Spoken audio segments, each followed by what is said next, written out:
अपनी बेटी का अस्तित्व खत्म नहीं होने दूंगी। बहू की सोच में डूबी हो, दूध उफान कर गिर रहा है। इतने साल हो गए लेकिन अभी भी तुम्हें ढंग से काम करने नहीं आया। रोज कुछ न कुछ नुकसान कर ही देती हो। शुक्र मनाओ कि मेरे जैसी सास मिली है।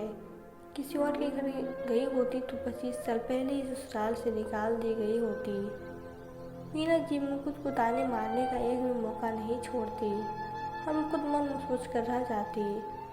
उसने दूध खौलाकर हटाया और गैस स्टोव साफ करने लगी। मीना जी फिर ताने मारने लगी। अरे अब बेटी ब्याने जा रही हो, अब तो कुछ ढंग से काम करना सीख लो और अपनी राजकुमारी को भी सिखा दो। हम लोगों ने सह लिया लेकिन जरूरी नहीं कि अनन्या के ससुराल वाले सहे। मन तो किया मुकुट काफी जोर से चिल्लाकर कहेगी, पिछले 25 साल से मैं सहती रही हूँ आप लोगों को और आपके तानों को, लेकिन कुछ नहीं बोला और चुप रही क्योंकि अभी उसे अपनी नहीं अपनी बेटी अनन्या की फिक्र हो रही थी। जब से उसकी सगाई हुई है पता नहीं क्यों बहुत खोई खोई रहती है। तभी उसके मोबाइल पर रिंग बजा। उसने देखा तो कॉल भाभी दामाद नीलेश का था। उसने झट से कॉल ले लिया। हाँ दामाद जी, कैसे हैं आप? आंटी जी मैं ठीक हूँ। अनन्या घर पे नहीं है क्या? उसे कॉल कर रहा हूँ लेकिन वो उठा नहीं रही। आप प्लीज़ उससे बात करा दीजिए। नीलेश की आवाज़ में थोड़ा रोष था। बेटा भी वो सो रही है, शायद उसकी तबीयत ठीक नहीं है। जब उठेगी तो बात करा दूंगी। और घर पर सब कैसे हैं? कहने से पहले ही नीलेश ने कॉल कट कर दिया।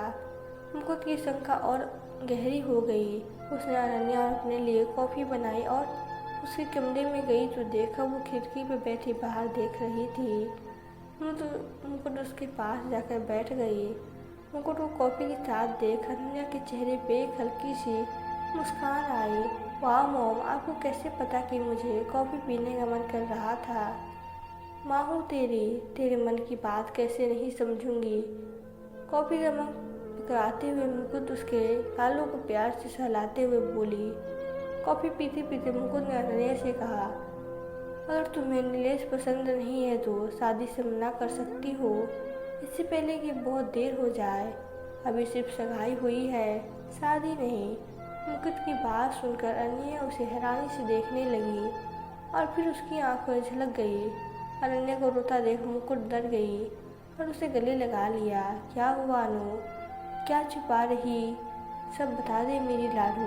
नीलेश का फ़ोन आया था, बोल रहा था तुम उसका फ़ोन नहीं उठा रही और मेरी बात पूरी होने से पहले ही उसने फ़ोन कट कर दिया। कुछ हुआ है क्या तुम दोनों के बीच? माँ मैं यह शादी नहीं कर सकती। नीलेश और मेरी सोच में बहुत अंतर है। मैं उसके परिवार का हिस्सा नहीं बन सकती। अनन्या ने रोते हुए मुकुट का हाथ पकड़ लिया। अनु बात क्या है, क्यों मुझे ऐसा लगता है? मुझे अब बताओ। मुकुट ने उसके हाथों को कसकर पकड़ लिया। माँ नीलेश को पत्नी नहीं चाबी वाली गुड़िया चाहिए जो सिर्फ उसका हुक्म माने। वो जैसा कहे वैसा करे तो वो खुश रहना, वरना वो गुस्सा करने लगता है। उस समय उसे यह भी होश नहीं रहता कि वो कहाँ खड़ा है। पब्लिक प्लेस पर ही चिल्लाने लगता है। रोज सुबह मैसेज करके याद दिलाता है कि मुझे उसकी दोनों बड़ी बहनों से और मम्मी पापा से फ़ोन करके गुड मॉर्निंग बोलना है और उसका हाल चाल पूछना है।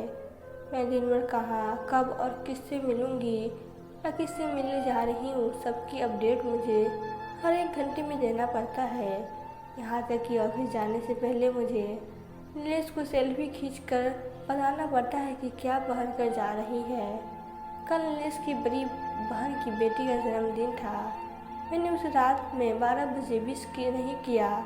पहले तो इस बात पर गुस्सा हुआ और फिर उसके बाद मैंने उसे सूखा सूखा क्यों विश किया। मैंने कोई गिफ्ट कैसे उसे क्यों नहीं भेजा। अब मेरी कमाई पर उन लोगों का भी हक है। और क्या क्या बताऊं। आप सगाई की पिक्चर देखकर उस दिन कह रही थी कि मैं पिक्चर में खुश दिख रही हूँ, लेकिन हूँ नहीं। आपने सही कहा था माँ, मैं खुश होने का दिखावा कर रही थी, मैं खुश नहीं थी। कैसे खुश रहती। एक लड़की के लिए उसकी शादी की सभी रस्में बहुत अजीज होती है। उसे क्या और कैसे पहनना है वो तय करती है, लेकिन मेरे साथ ऐसा नहीं हुआ।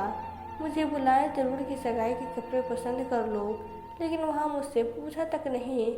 नीलेश और उसके घर वालों ने मुझसे 3 ड्रेस ट्रायल करवाया और उसी में से एक उन्होंने सिलेक्ट कर लिया, जो मुझे बिल्कुल ही पसंद नहीं था। हर रोज़ मुझे ऐसा लगता था कि मेरा अस्तित्व ही खत्म हो रहा है। मुझे घुटन होने लगी है इस रिश्ते में। ऐसा लगता है कि मेरी हर सांस पर नीलेश का कब्जा कर लिया है। मुझे कितना और कब सांस लेना है वो तय करेगा। मेरा आत्मविश्वास में ख़त्म कर रहा था। अब किसी भी काम को करने में मैं डरती लगती हूँ कि कहीं कोई गलती न हो जाए, मैं कहीं खो न जाऊँ। इससे पहले मुझे बचा लो माँ, अपनी अनु को बचा लो। अनन्या मुकुट के गले लगकर जोर जोर से रोने लगी और मुकुट सब तब हो गई। उसे ऐसा लगा कि उसका अतीत अनन्या के रूप में सामने खड़ा है। सगाई के बाद उसकी ज़िंदगी बदल गई। उसकी पसंद अन्य हो गई। सगाई वाले दिन की मीना जी ने उसे सख्त ताकीद कर दिया कि अब मायके के नहीं ससुराल वालों के हिसाब से जीना सीख लो। माँ से कहा कि तो उन्होंने भी यही कहा कि जब तुम्हें ज़िंदगी भर उन लोगों के साथ ही रहना है तो उनकी हर बात को मानो और ससुराल के ढंग से ढल जाओ। और आज 25 साल के बाद अब उसका कोई अस्तित्व भी नहीं बचा, क्योंकि मीना जी की नज़रों में वो कभी उनकी फेवरेट बहू नहीं बन पाई। पति तो उससे न जाने कितना शिकायतें हैं। उसकी नज़र में वो एक अच्छी पत्नी नहीं बन पाई, लेकिन अब वो एक अच्छी माँ जरूर बनेगी। वो बेटी को अपना अस्तित्व होने नहीं देगी। उसे इस घुटने भरे रिश्ते से जरूर आज़ाद कराएगी, फिर चाहे इसके लिए उसे सासू जी और पति की अलविदा क्यों ना झेलना पड़े। दिमाग खराब हो गया है माँ बेटी का। क्या इज्जत रह जाएगी? फिर कौन शादी करेगा इससे? विवेक, अब तू ही समझा अपनी पत्नी और बेटी क्यों। मीना जी गुस्से से कमरे में टहलने लगी और अपनी आग्नेय दृष्टि से मुकुट को घूरने लगी। आपको मुझसे यही शिकायत रहती है कि मैं कोई सही फैसला नहीं लेती, हर बात को बिना तर्क वितर्क किए सब मान लेती हूँ और आपकी नज़र में परफेक्ट कभी नहीं बन पाई। इससे पहले कहीं कहा, लेकिन आज कहती हूँ कि आप भी मेरे लिए कभी परफेक्ट पति नहीं बन पाए।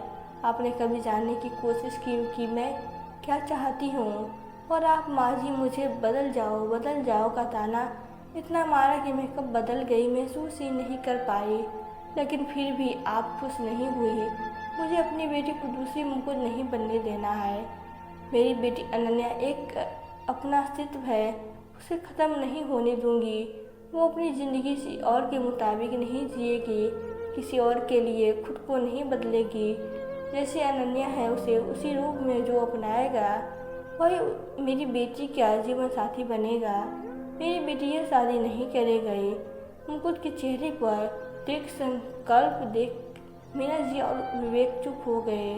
मुकुट ने नीलेश के घर फोन करके बता दिया कि यह शादी नहीं हो सकती और वो यह रिश्ता तोड़ रही है। आपको क्या लगता है कि मुकुट का फैसला सही था, या फिर उसे अनन्या को समझ कर शादी करने के लिए तैयार कर देना चाहिए था? अब मुकुट की जगह होती तो क्या फैसला लेती? कमेंट करके ज़रूर बताएं। तो दोस्तों, आपको यह कहानी कैसी लगी? अगर कहानी अच्छी लगी हो तो वीडियो को लाइक करें और प्लीज़ चैनल को सब्सक्राइब करें। Thank you.